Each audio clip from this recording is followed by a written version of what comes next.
Biomutant remains an ambitious but flawed game. Coming from a relatively small developer, Experiment 101, it's hard not to admire the scale of the world they've created and the epic narrative, with its strong focus on themes like community, environmentalism, and self-determination. The problem is creating massive and beautiful worlds, at least with modern game engines, is a lot easier than filling them with compelling things to do. No doubt a consequence of the small team, Biomutant relies heavily on the quantity over quality approach.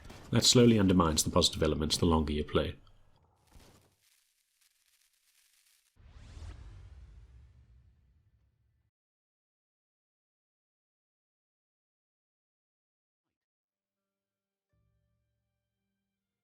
Playing as a mutated anthropomorphic furry in a lush post-human world on the verge of another collapse, I do wonder about Biomutant's intended audience. Although the role-playing elements allow you to make some hilariously binary decisions that shift your aura from light to dark, the dominant themes are still positive ones: family, community, environmentalism, and self-determination. With a teen rating, these make a lot of sense. However, many interactions feel directed at an even younger audience, with plenty of cutesy words, think Muma and Popsy, and an abundance of what can only be described as terrible dad jokes from the narrator. Similarly, the incessant quips about the importance of self-determination and positive thinking are overbearing to the point they would have triggered an instant rebellion from my teenage self. Now, as an adult, the inconsistent writing and tone are weirdly enjoyable, if only by virtue of being unpredictable. Yes, Biomutant can be cute to the point of nauseating, or edgy in the most cringeworthy fashion, but it's still a breath of fresh air in an industry fond of overwhelmingly grim narratives and hopeless settings. It's also the sort of game that's likely to piss off those hypocrites that complain developers are being censored whenever they choose to limit depictions of violence or sexuality, and then go on to whine about developers pushing agendas whenever they choose a positive message. Now, with only simplistic choices that define your protagonist as selfless or selfish, what is impressive is the dynamic interaction between characters that reflect your aura, and even reference childhood decisions you make during flashback sequences.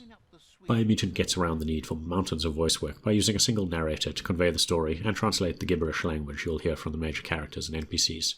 Yes, it gets tiring over such a long game, and you'll soon spot repeated lines, but I have nothing but respect for David Shaw Parker taking up a role that carries the entire narrative.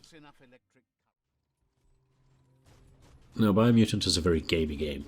There are plenty of interconnected systems to play around with, and you'll rarely go more than a few minutes without finding another quest giver, getting into another fight, or discovering a cache of new gear or crafting components. It's a design that works well with the open world structure during the first dozen hours. Most of these quests amount to little more than collect this or kill that objectives, but you'll still enjoy the exploration, frequent character upgrades, crafting new armor and weapons, and unlocking several vehicles that are used to defeat the Worldeater beasts that are targeting the roots of the Tree of Life. The Wong Fu combat system ensures Biomutant feels like a fluid, combo-driven action game when you're in combat, with new unlocks expanding your combos, or supplementing them with entertaining mutation or psi-based powers. Enemies still feel a little too spongy on all difficulty levels, making some of your flashiest attacks feel pitifully weak, but the fast and messy combat remains entertaining.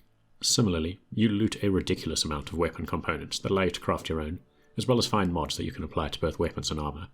Doesn't take long before you'll find yourself frequently diving into the crafting menu to reconfigure or improve your favorite gear, such as adding elemental damage, altering bullet behavior, or gaining new resistances. Unfortunately, Biomutant shows little restraint, and quickly generates an exhausting list of tasks that clutters the world map with icons, even if you try to stick to the primary quest line and avoid every optional quest giver.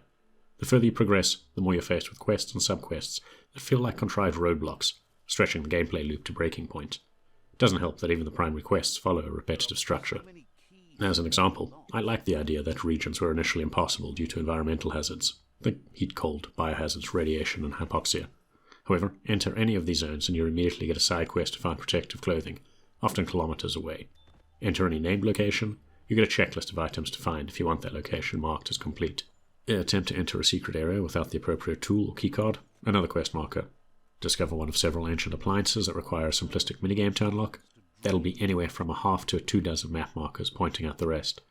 Given the world is much larger than it first appears, and fast travel points are inconsistently spaced, it can take ages to get anywhere, even with a mount, and the prospect of encountering yet another cookie-cutter quest grows tiresome.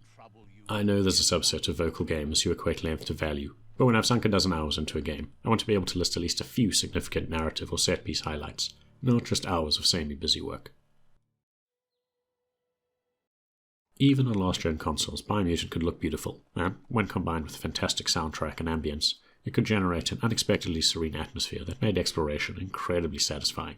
It's also a visually diverse game, with several distinct biomes, ranging from lush forest to verdant grasslands, mountainous steppes, a flooded archipelago, and even desert dunes, all littered with settlements and the sporadic remains of human civilization. But that said, even with the increased resolutions offered by the two quality modes, this next-gen version of Biomutant remains dependent on the interaction of light sources and the vibrant landscapes to impress. Run around indoors, underground, or at night with the moonlight obscured, and everything looks flat and dated. On the upside, the 60 frames per second performance mode has a tangible benefit to input latency and the fluidity of animations, especially during the visually chaotic but stylish combat. As might be expected, a big world, developed by a small team, means the repeated use of assets. It's not inherently a bad thing, but Biomutant does a terrible job of obscuring this underlying structure.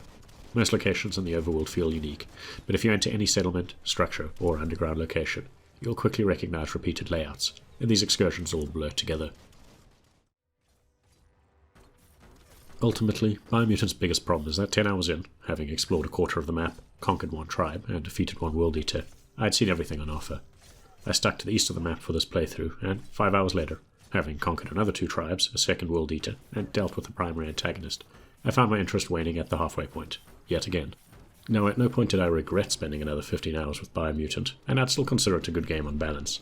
The combat remains fast and satisfying, upgrading my character for a different fighting style was engaging, and exploring regions of the map I ignored last time provided plenty of audiovisual thrills. It's a Moorish experience. In the sense you can lose hours flowing from one activity to the next, but it becomes predictable and an uneventful routine. It's a structure that felt dated by the end of the Xbox 360 or PS3 era, and it feels positively archaic in 2022.